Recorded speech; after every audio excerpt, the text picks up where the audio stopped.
Good evening friends, welcome back to Shrabani's diary. আশা করি তোমরা সবাই ভালো আছো, সুস্থ আছো। আমিও ভালো আছি। আজকে ব্লগটা এখন থেকেই শুরু করছি।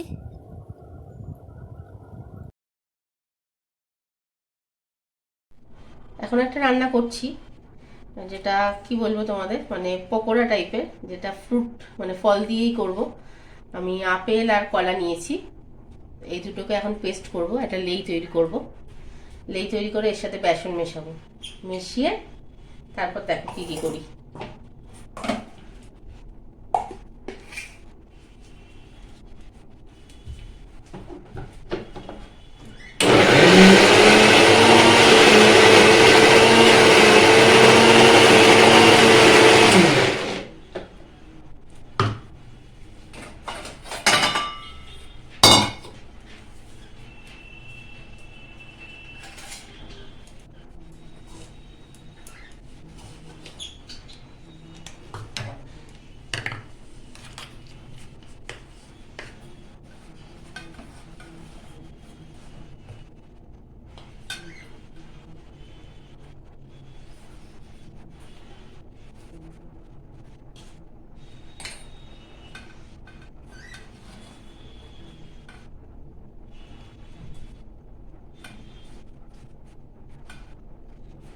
সবগুলো যাতে একসাথে হয়ে যাওয়ার জন্য একটু চালিয়ে নিয়ে একটু কমিয়ে নিলাম, তলা থেকে একটু নাড়িয়ে দিলাম।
এবার কলাগুলো পেস্ট করে নেব।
এবার এর সাথে বেসনটা মিক্স করছি, তারপর তোমাদের দেখাচ্ছি।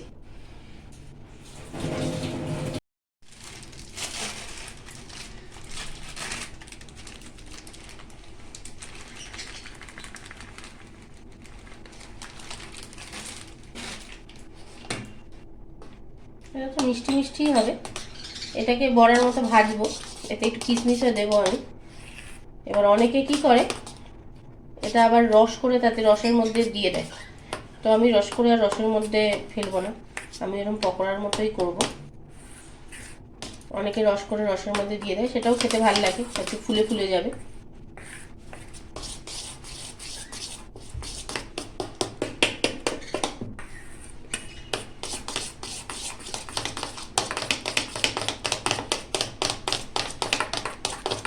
এটাকে ফেটিয়ে নিয়ে রেডি করছি, কড়াই তেল বসিয়ে।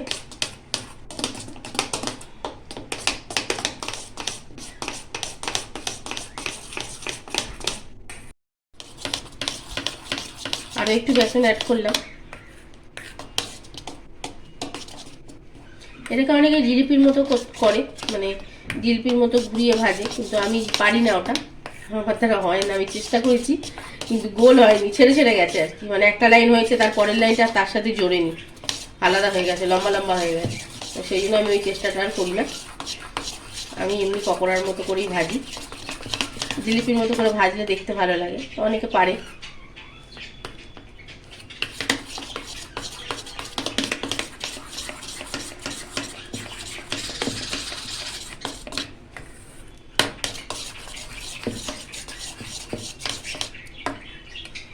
এবার এতে কিশমিশ অ্যাড করবো,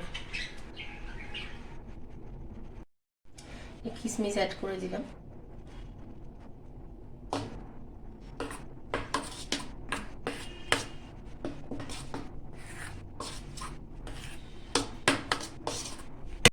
তেল গরম করে আমি প্রথমটা ছেড়েছি, সিমে, আঁচটা সিমে করে দিয়েছি যাতে ভেতর থেকে ভালো করে ভাজাটা হয়ে যায়। একটু সিমে আছে এগুলো ভাজবো, কারণ আঁচ জোরে থাকলে যেহেতু ফলের জিনিস খুব তাড়াতাড়ি বাইরে থেকে লাল হয়ে যাবে আর ভেতরটা নরম থেকে যাবে, খেতে ভালো লাগবে না। তো সেই জন্য একদম সিমে আছে এগুলো ভাজবো। তো একটা পিঠ একটু হালকা করে হয়ে গেলে তারপর আমি উল্টাবো অন্য পিঠটা।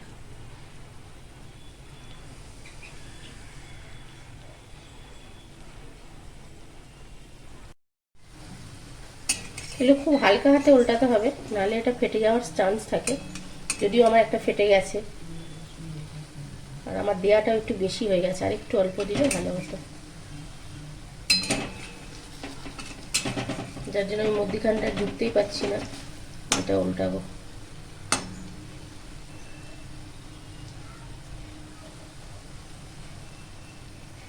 একটা যেটা কড়াই বসিয়েছিলাম ওটা ভাজা হয়ে গেছে, আর একটা ছাড়ছি, ছেড়ে ওখান থেকে একটা ছেলেকে দিই টেস্ট করাতে, দেখো কেমন হয়েছে। আগেরটা একটু বেশি দেওয়া হয়ে গেছে, এবার এটা একটু কম দেবো, ওলটাতে খুব অসুবিধা হচ্ছিল। এগুলো করতে অনেক সময় লাগে, কারণ সিমে করে ভাজতে হয়, তো সময় সাপেক্ষ। এবার অনেকে কি করে, এটা আরো একটুখানি লালচে করে ভাজে, এটা যেহেতু আমি রসে দেবো না সেই জন্য আমি একটু হালকা ভেজেছি। অনেকে এটা আরো লালচে করে ভাজে, ভেজে তোমরাও ভাজতে পারো, ভেজে সেটাকে তোমরা রসের শিরা তৈরি করে তাতে দিয়ে দিতে পারো, তাতেও খেতে ভালো লাগবে। বুবু নিয়ে যা।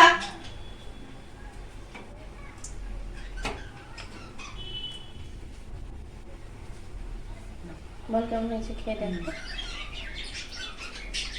আমায় বলে যা, নিয়ে চলে যাচ্ছে। ভালো আছে। এখন একটু পালং পনির করবো, কি করবো রাত্রে ভেবে এখন ভাবছি একটু পালং পনির করবো। তো পালং শাকটা আমি একটু ভাপিয়ে আর মিক্সিতে পেস্ট করে রেখেছি।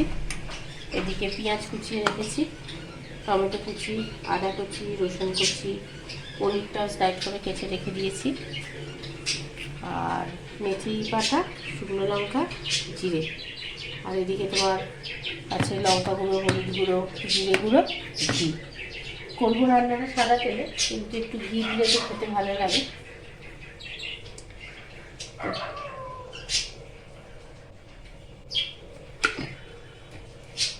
সাদা তেলটা গরম হোক।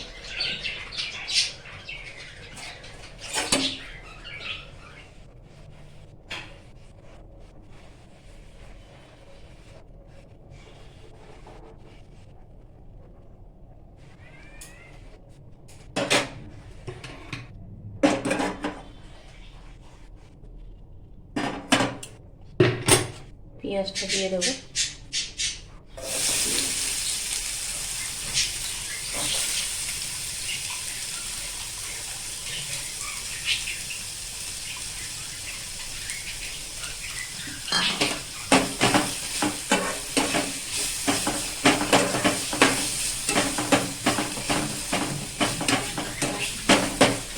রান্না তাড়াতাড়ি হয়ে যায়, তোমরা জানো পালং পনির করতে তো বেশি সময় লাগে না।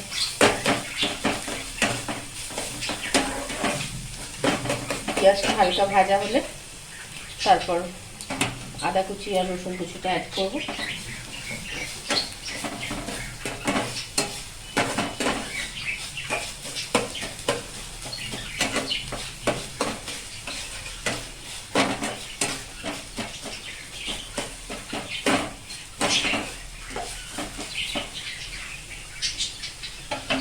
হতে থাকে একটু পেঁয়াজটা ভাজা, তারপরে আদা রসুনটা অ্যাড করে একটু ভেজে তারপর টমেটোটাও দিয়ে দেবো। তো মশলাগুলো ভেজে নিয়েছি, মানে আদা রসুন পেঁয়াজ টমেটো খুবই হালকা ভেজেছি, দিয়ে পালংটা দিয়ে দিয়েছি, পালং শাকটা ওটা দিয়ে মেশাচ্ছি।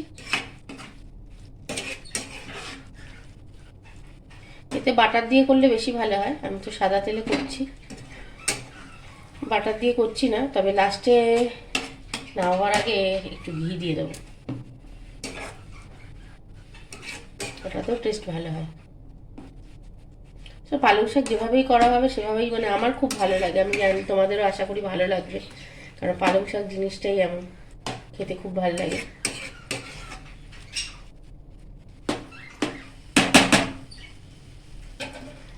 তো এবার এতে আমি অ্যাড করছি হলুদ গুঁড়ো,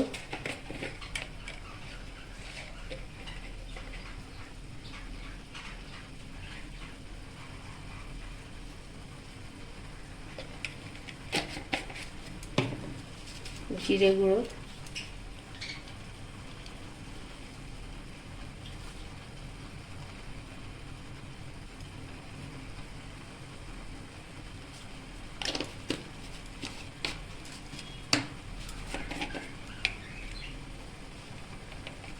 আর দিচ্ছি লঙ্কা গুঁড়ো।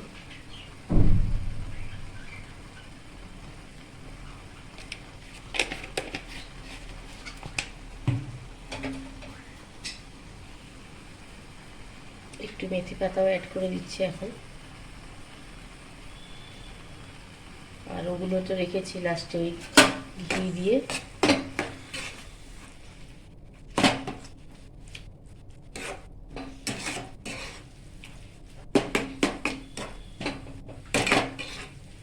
একটু শাকের জলটা শুকিয়ে আসলে তারপর নুনটা অ্যাড করব।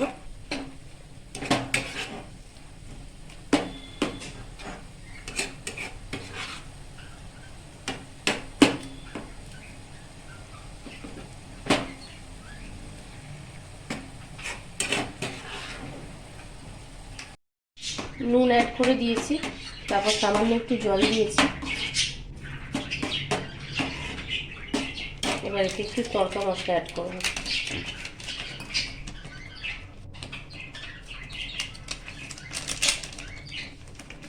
খুব অল্পই দিলাম।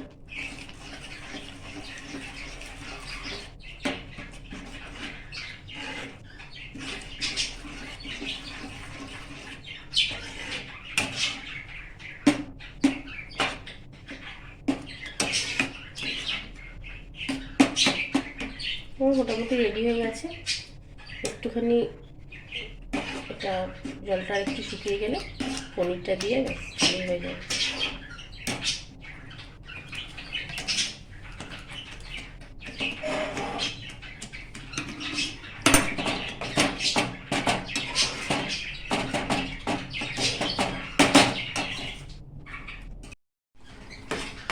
মোটামুটি হয়ে গেছে, জলও শুকিয়ে এসছে। এবার একটু ঘি দেব,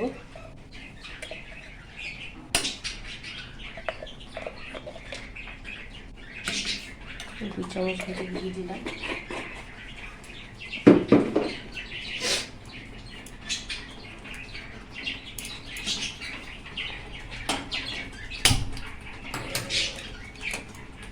ঘিটা একটু গরম হতে দেবো।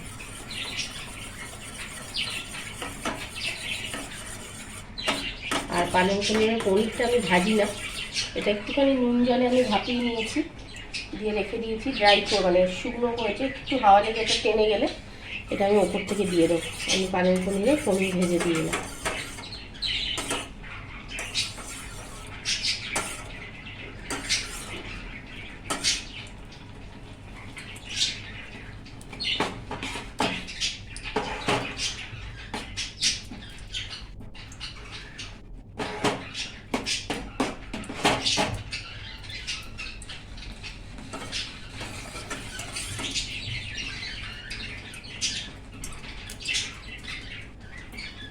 এবার এতে আমি অ্যাড করে দেবো 2টো শুকনো লঙ্কা, সাদা জিরে, আর মেথি পাতাগুলো।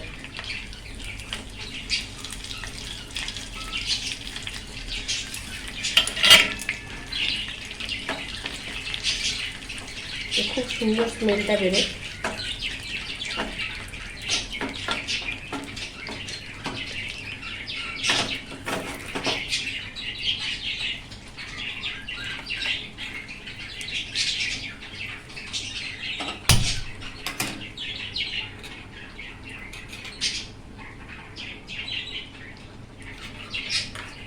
আর একটু হবে, এই জন্য আবার বসালাম।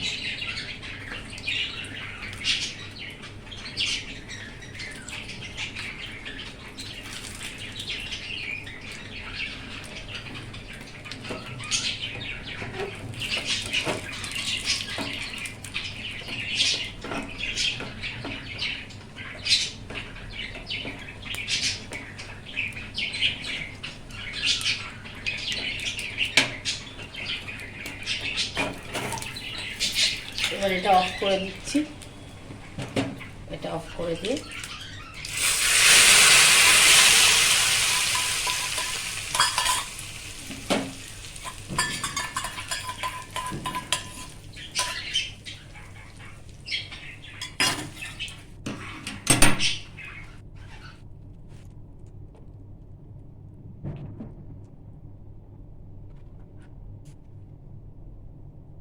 এবার ওপর থেকে পনিরগুলো দিয়ে দেবো।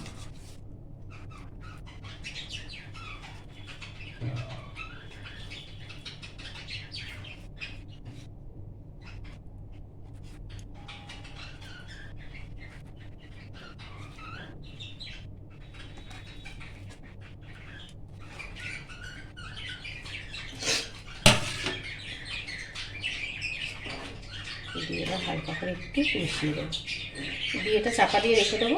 ভাপে ভাপে পনিরের ভেতরে মশলাও ঢুকে যাবে। বেশি নাড়াবো না, কেন কাঁচা পনির তো, একটু হালকা করে জাস্ট ভাজা মানে ভাপানো আছে নুন দিয়ে, যাতে নুনটা ঠিকঠাক হয়।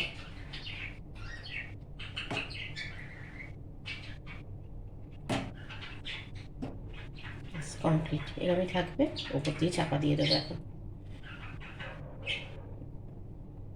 15-20 মিনিট পর সার্ভ করে দেবো, তাহলে পনিরটা পুরো রেডি হয়ে যাবে।